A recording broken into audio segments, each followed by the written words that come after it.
C'est l'événement culturel de l'été, les rencontres internationales de la photographie.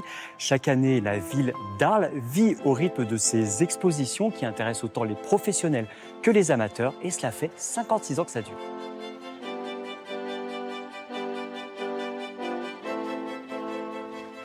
Bonjour Christophe Wissner. Bonjour Cédric. Très bien, merci beaucoup. C'est la belle affiche de cette édition et une photo d'un collectif australien.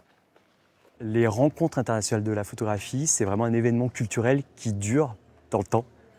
Qui dure déjà depuis 56 ans, puisque c'est la 56e édition cette année, et qui dure tout l'été. On a 3 mois d'exposition, et qui, historiquement parlant, a vraiment joué un rôle aussi capital dans la reconnaissance de la photographie en France, en Europe et au-delà.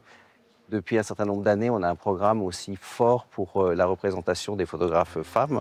Laetitia Battaglia était une très très grande photojournaliste italienne et elle n'avait jamais eu d'exposition à Arles.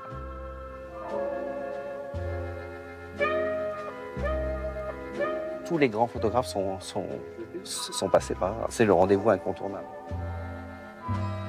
Moi, je suis agent d'accueil. Donc je suis là pour accueillir les gens, Oui. pour les conseiller, pour les diriger quand ils en ont besoin.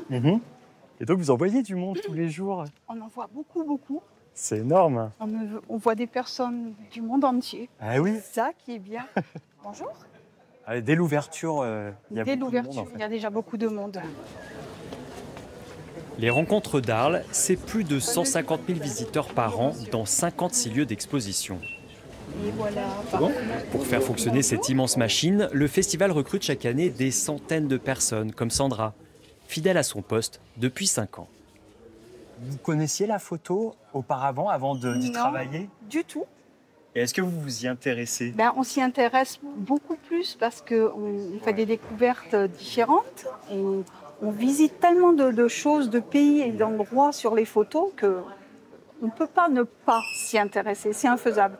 Puis ensuite, on découvre les artistes, ils nous parlent de leurs photos, de comment ils ont fait, d'où ils étaient. Donc forcément, oui, c'est une obligation. On est obligé de s'y intéresser.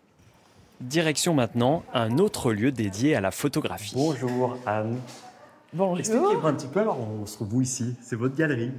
C'est ma galerie, elle existe depuis 2014. Je trouve que c'est Anne un travail est la fille du célèbre photographe arlésien Lucien Clergue, celui qui a créé les rencontres.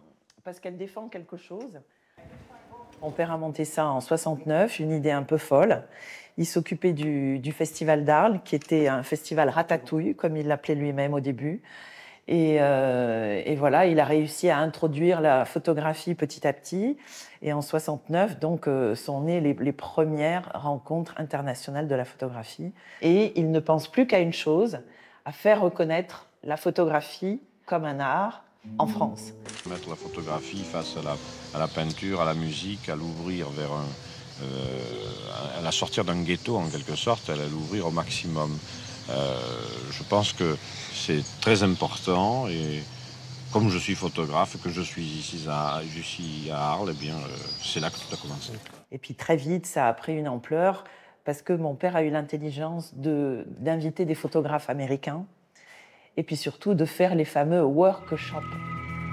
Faire un stage avec Abbas de l'agence Gamma, imaginer que l'on est grand reporter et que l'on est responsable d'un numéro spécial sur la tauromachie, tels sont les travaux passionnés de jeunes étudiants débarqués d'Allemagne, d'Angleterre ou de Provence. Il y avait les plus grands noms de la photographie internationale qui venaient passer une semaine à Arles et des étudiants, des passionnés de photographie qui pouvaient faire un stage avec leur maître absolu. Et il s'est passé des choses absolument fantastiques pendant ces années-là.